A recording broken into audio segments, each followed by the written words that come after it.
Magandang araw Pilipinas, narito po ang latest Weather Today forecast. Ito ng ating update sa magiging tayo ng panahon sa susunod na 24 oras. Unahin muna po natin yung naging anunsyo ng DOST Pag-asa kahapon.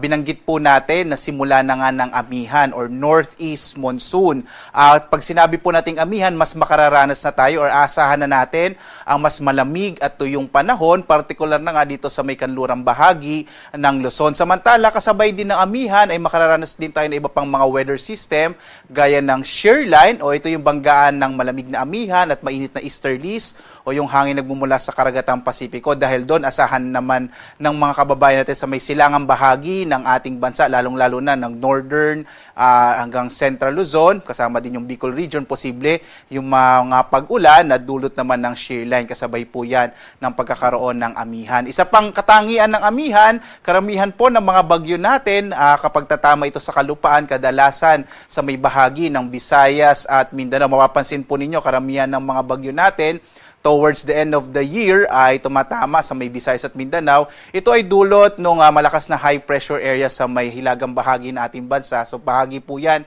ng katangian ng amihan season dito sa ating bansa. At ngayong araw nga, narito po ang iba't ibang mga weather systems na nakakaapekto sa ating bansa. Unahin na po natin yung binanggit ko nga na amihan o northeast monsoon na magdadala ng mga mahihinang pag-ulan, partikular na sa bahagi ng Batanes. Meron po tayong shear line. Ito po yung banggaan ng malamig na amihan at mainit na easterlies at inaasahan natin magdadala ito ng mga kalat-kalat na mga pag-ulan, lalong-lalo na sa bahagi ng Cagayan Province.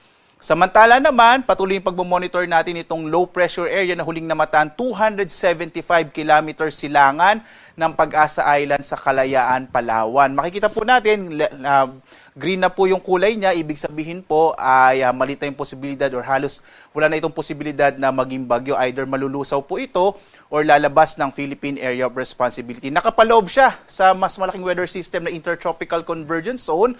Ito yung salubungan ng hangin mula sa magkaibang hemisphere o hating globo na nagdudulot ng mga kaulapan at magdadala rin ng mga pag-ulan sa malaking bahagi ng Kabisayaan kasama itong Dinagat Islands, habang itong low pressure area ay magdadala naman ng mga pag-ulan sa bahagi ng Palawan. Mag-ingat pa rin po yung mga kababayan natin, lalong-lalo na sa may bahagi ng Palawan at Kabisayaan sa mga posibilidad ng mga pagguho ng lupa, o mga landslide or flash floods or mga biglaang pagbaha dulot ng mga pag-ulan na dulot ng low pressure area at ang Intertropical Convergence Zone or ITCZ. Samantala naman, ang nalalabing bahagi ng ating bansa dito sa Metro Manila, nalalabing bahagi ng Luzon, sa may Western Visayas at malaking bahagi ng Mindanao, makararanas ng mga isolated o pulupulong mga pag-ulan na may mga pagkidlat pagkulog, pero sa umaga hanggang tanghali, medyo maliit naman yung posibilidad ng mga pag-ulan. Makikita natin, maliban dito, wala na iba tayong minomonitor na low pressure area sa loob ng Philippine Area of Responsibility. Ngayong araw nga dito sa Luzon, inaasahan natin ang mahihinang pag-ulan sa Batanes dulot ng amihan, habang may mga kalat-kalat na mga katamtaman hanggang sa kumisay malalakas na mga pag-ulan sa bahagi naman ng Cagayan dulot ng shear line. Ang lalabing bahagi ng Luzon, makararanas naman ng mga isolated o pulupulong mga pag-ulan, pagkidlat, pagkulog, kadalasan sa hapon hanggang sa gabi. Agwat ng temperatura sa Lawag 26 to 33 degrees Celsius, sa Tuguegarao naman nasa 25 to 32 degrees Celsius, sa Baguio 17 to 25 degrees Celsius, habang sa Metro Manila 24 to 31 degrees Celsius, sa Tagaytay 22 to 30 degrees Celsius, sa Legazpi nasa 26 to 31 degrees Celsius. Malaki naman yung posibilidad ng mga pag-ulan sa Palawan, dulot pa rin ito ng low pressure area na malapit dito sa may Kalayaan Islands. Ang agwat ng temperatura sa Kalayaan Islands sa 25 to 30 degrees Celsius, sa Puerto Princesa 24 to 31 degrees Celsius. Malaki rin ang posibilidad ng mga pag-ulan sa malaking bahagi ng Kabisayaan, lalong-lalo na yung Negros Island region, Central Visayas at Eastern Visayas, dulot ng Intertropical Convergence Zone or ITCZ, habang nalalabing bahagi ng Kabisayaan, particular na yung Western Visayas, makararanas naman ng mga isolated rain showers and thunderstorms. Agwat ang temperatura sa Iloilo, 27 to 31 degrees Celsius. Sa Cebu naman, 26 to 31 degrees Celsius, habang sa Tacloban, nasa 25 to 30 degrees Celsius. Malaki rin yung posibilidad po ng mga pag-ulan sa bahagi ng Dinagat Islands dulot ng ITCZ, habang ang nalalabing bahagi ng Mindanao ay makararanas sa mga isolated rain showers and thunderstorms. Agwat naman ang temperatura sa Cagayan de Oro, 24 to 30 degrees Celsius. Sa Davao, 25 to 32 degrees Celsius, habang sa Zamboanga, 24 to 31 degrees Celsius.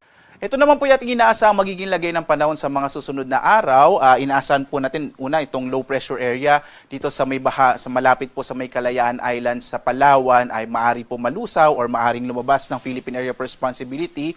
Maliit na yung posibilidad na ito yung maging bagyo. Bukas naman, posible pa rin yung mga pag-ulan sa may bahagi ng Palawan dulot ng trough nitong low pressure area kung ito man ay lalabas ng Philippine Area of Responsibility. Samantala, pagdating po ng Huwebes hanggang Biyernes, muling inaasahan natin yung epekto or magpapatuloy epekto ng Intertropical Convergence or ITCZ, particular na nga sa may bahagi ng Kabisayan kasama yung Bicol region. Pagdating naman ng araw ng Sabado, or araw po yan ng Undas, posible ang mga pag-ulan sa may bahagi ng silangang bahagi ng Northern and Central Luzon, yung area ng Cagayan, Isabela at Aurora. Posibleng epekto po ito ng shear line or yung bangga ng mainit at malamig na hangin. Sa lagay naman ng ating karagatan, inaasahan natin katamtaman hanggang sa maalo na magiging lagay ng ating karagatan, particular na sa may Northern Luzon, gayon din sa kanlurang bahagi ng Northern and Central Luzon dahil nga umiiral yung amihan, habang dito sa may eastern section po ng Northern and Central Luzon ay katamtaman yung magiging pag-alo ng karagatan. Wala tayong nakataas na gale warning, kaya maaari naman po malawat yung mga sasakyang pandagat at mga bangka sa mga baybayin ng ating bansa. Bagamat mag-ingat pa rin po, lalo na kapag may mga thunderstorm, kung minsan nagpapalakas yan ng alon ng ating karagatan. Mag-ingat po, lalong-lalo na yung mga maliliit na mga bangka.